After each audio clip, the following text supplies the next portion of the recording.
Assalamu alaikum students, my name is Hafiza Mehwish Tariq and welcome to the 8th lecture of database MS Access. Chapter number first start है हमारा data basics और उसका lecture जो है 8 है आज। Lecture number 7 में हमने डिस्कस किया था मेजर कंपोनेंट्स ऑफ डाटाबेस। ठीक है, आज हमारे पास लेक्चर 8 है। क्वेश्चन नंबर 8 है व्हाट आर डाटाबेस ऑब्जेक्टिव्स। ठीक है, आज हमने देखना है कि डाटाबेस के ऑब्जेक्टिव्स क्या हैं, यानी कि इसके मकासद क्या हैं। The main objectives of using databases are as follows. तो कह रहे हैं कि जो मेन ऑब्जेक्टिव्स हैं डाटाबेस को यूज़ करने के लिए वो कौन से हैं। First one is data integration. The data in file system is stored in separate files. ठीक है, अब हमें पता है कि फाइल सिस्टम में डाटा जो था वो हर सेपरेट फाइल में स्टोर होता था।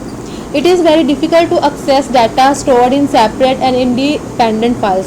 हमारे लिए डाटा को एक्सेस करना बहुत मुश्किल होता था क्योंकि डाटा जो था वो सेपरेट फाइल्स में स्टोर था। ठीक है, और वो सारी की सारी फाइल्स क्या थी, इंडिपेंडेंट थी, कोई भी फाइल किसी के ऊपर डिपेंड नहीं कर रही होती थी। An important objective of databases is to solve this problem.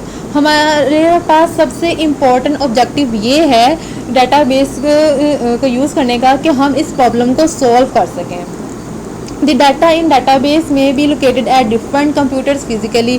हम देख सकते हैं कि डाटा जो है डाटाबेस के अंदर क्या होता है, डिफरेंट कंप्यूटर्स के अंदर अवेलेबल होता है, but it is connected through data communication links. लेकिन ये डाटा कम्युनिकेशन लिंक्स के थ्रू क्या होता है, आपस में कनेक्टेड होता है। In this way data appear centralised logically. इस तरह क्या होता है, डाटा जो है हमारे पास एक सेंटर लोकेशन में अपेयर होता है। ठीक है, नेक्स्ट हमारे पास डाटा इंटीग्रिटी।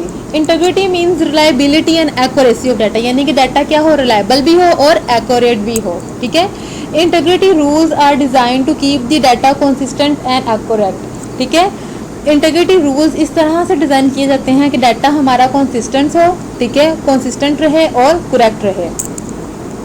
एग्जाम्पल हम देख लेते हैं। If an employee ID is entered as 1 2 3। अगर एक एम्प्लॉय की आईडी इंटर की जा रही है 1 2 3, this value should not B entered again. ये वैल्यू क्या होगी, दोबारा इंटर नहीं की जाएगी डाटाबेस के अंदर। ठीक है, the same ID should not be assign to 2 और मोर एम्प्लॉयज़। वो कह रहे हैं कि एक जो सेम आईडी है वो 2 या 2 से ज़्यादा एम्प्लॉयज़ को असाइन नहीं की जा सकती। जैसे कि कॉलेज में रोल नंबर है, हर स्टूडेंट का एक यूनिक रोल नंबर होता है। ठीक है, 2 स्टूडेंट का सेम रोल नंबर नहीं हो सकता। ठीक है, इसी तरह डाटाबेस के अंदर एक ही एम्प्लॉय को 2 आईडीज़ असाइन नहीं की जा सकती। ठीक हो गया। थर्ड वन है हमारे पास डाटा इंडिपेंडेंस। ठीक है, database approach provides the facility of data independence. अब डाटाबेस हमें ये फैसिलिटी दे देता है कि डाटा क्या है हमारा इंडिपेंडेंट हो। ठीक है, ये डिपेंड ना करता हो। It means that the data and application programs are separate from each other. अब इसका मतलब ये है कि जो हमारा डाटा है और जो हमारा एप्लीकेशन प्रोग्राम है जो हम यूज़ कर रहे हैं वो दोनों क्या है, सेपरेट हैं एक दूसरे से। ठीक है, उसके बाद हमारे पास नेक्स्ट क्वेश्चन है, question number 9, what is database management system. Database management system क्या है और इसके ऑब्जेक्टिव्स क्या हैं।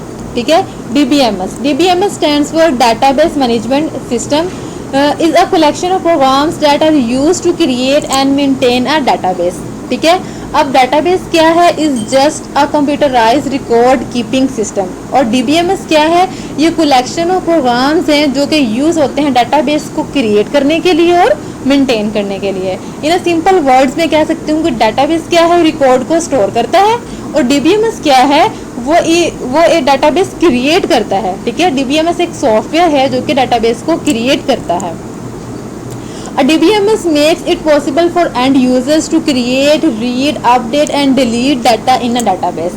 अब DBMS डाटाबेस मैनेजमेंट सिस्टम, ठीक है, ये हमारे लिए पॉसिबल बनाता है एंड यूजर्स के लिए कि वो क्या कर सकें, इसमें डाटाबेस के अंदर क्रिएट भी कर सकें, रीड भी कर सकें, यानी कि उसको पढ़ भी सकें, अपडेट अगर उन्होंने कुछ करना है तो वो अपडेशन भी कर सकें, and delete data in database. अगर कोई डाटा या कोई रिकॉर्ड इनको डिलीट करना है डाटाबेस के अंदर तो डीबीएमएस ये उनके लिए पॉसिबिलिटी क्रिएट करता है कि वो ये सारी फैसिलिटीज़ परफॉर्म कर सकते हैं।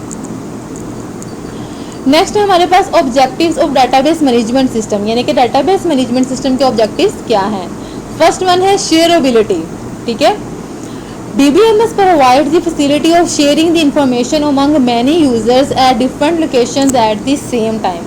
अब डाटाबेस मैनेजमेंट सिस्टम हमें ये फैसिलिटी प्रोवाइड करता है कि हम जो हमारी इंफॉर्मेशन है वो शेयर कर सके बहुत सारे यूज़र्स के साथ डिफरेंट लोकेशंस पे एट द सेम टाइम, एक ही टाइम पे। ठीक हो गया। नेक्स्ट है हमारे पास अवेलेबिलिटी, ठीक है। Both the data and DBMS must be available all the time, ठीक है। डाटा भी और डाटाबेस मैनेजमेंट सिस्टम भी मस्ट है उनके लिए कि वो हमें दस्तयाब हो हर टाइम, ठीक हो गया। नेक्स्ट है इवॉल्बिलिटी, the ability of the DBMS to change data and database structure according to the needs of user is called evolvability।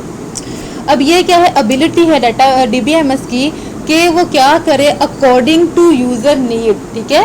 User की ज़रूरत के मुताबिक डाटाबेस के स्ट्रक्चर को और डाटा को चेंज कर सके, इज कॉल्ड इवॉल्बिलिटी, ठीक है। डाटाबेस इंटीग्रिटी, ठीक है। Data is share Umang different user. अब डाटा हम क्या करते हैं, शेयर करते हैं डिफरेंट यूज़र्स के साथ। There must be some way of data security, इसके लिए हमें कोई डाटा सिक्योरिटी चाहिए होती है, ठीक है। The database that is secure and reliable is called database integrity. ऐसी डाटाबेस जो सिक्योर हो और रिलायबल हो उसको हम क्या बोलते हैं, डाटाबेस इंटीग्रिटी बोलते हैं, ठीक हो गया। आज हमने इस लेक्चर में हमने 2 क्वेश्चंस को डिस्कस किया है, ठीक है। हमने फर्स्ट डिस्कस किया है डाटाबेस के ऑब्जेक्टिव्स को, नेक्स्ट हमने पढ़ा है कि DBMS क्या है और DBMS के ऑब्जेक्टिव्स क्या हैं। आई होप आपको आज के लेक्चर की समझ आ गई होगी, ठीक है। नेक्स्ट लेक्चर के साथ हम फिर मिलेंगे, तब तक के लिए अल्लाह हाफिज़।